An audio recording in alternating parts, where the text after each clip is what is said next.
बहुत समय पहले की बात है। मालवगढ़ नाम का एक समृद्ध राज्य था।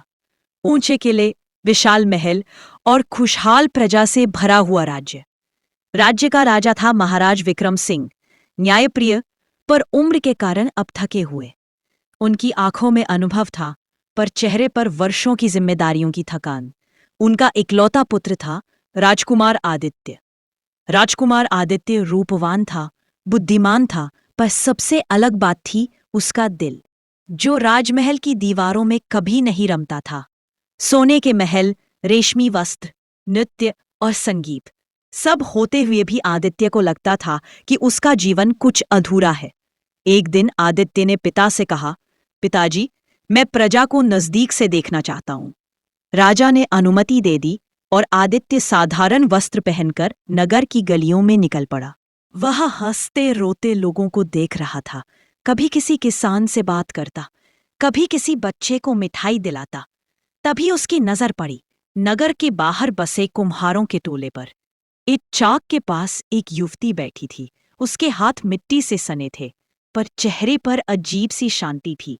वह चाक घुमा रही थी और मिट्टी से सुंदर मटके बना रही थी। उसका नाम था मृदुला।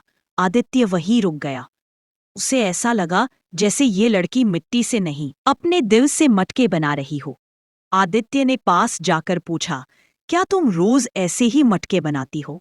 मृदुला मुस्कुराई, हाँ, यही मेरा संसार है। आदित्य बोला, इतनी मेहनत, थकान नहीं होती? मृदुला ने मिट्टी को सहलाते हुए कहा, जब काम दिल से हो तो थकान भी सुकून बन जाती है। उस एक वाक्य ने राजकुमार के दिल को छू लिया।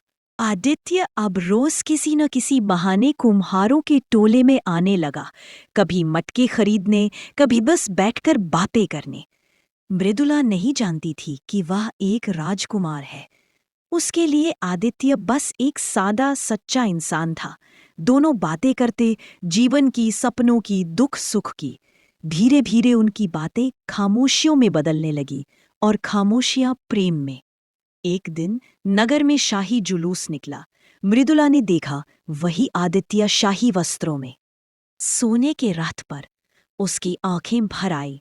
उसे लगा एक राजकुमार और मैं, एक कुम्हार की बेटी। उस दिन वह आदित्य से नहीं मिली। आदित्य को सब समझ आ गया। वह मृदुला के पास पहुंचा और बोला, मैं वही हूं, बस सच छुपाया था दिल में ही। मृदुला रोते हुए बोली, आपका संसार अलग है और मेरा अलग। आप ताज पहनेंगे और मैं मिट्टी। जब राजा विक्रम सिंह को पता चला तो वे क्रोधित हो उठे। एक कुम्हारिन मालवगढ़ की महारानी नहीं बन सकती। दरबार में निर्णय हो गया, आदित्य का विवाह किसी राजकुमारी से होगा।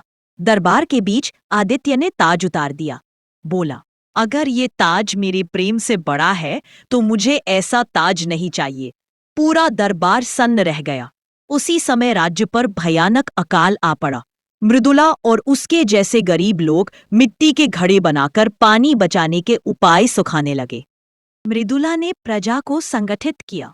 राजा ने देखा, जिसे वह तुच्छ समझता था वही राज्य को बचा रही थी। राजा विक्रम सिंह ने मृदुला से कहा, तुम्हारे हाथ मिट्टी के हैं, पर तुम्हारा हृदय सोने का है। उन्होंने आदित्य का हाथ मृदुला के हाथ में दे दिया। आदित्य राजा बना, मृदुला बनी महारानी, पर उसने कभी मिट्टी नहीं छोड़ी। महल में भी एक चाक चलता था। वह कहती, जो मिट्टी से जुड़ा रहता है वही जमीन से जुड़ा रहता है। इंसान की पहचान उसके जन्म से नहीं, उसके कर्म और दिल से होती है।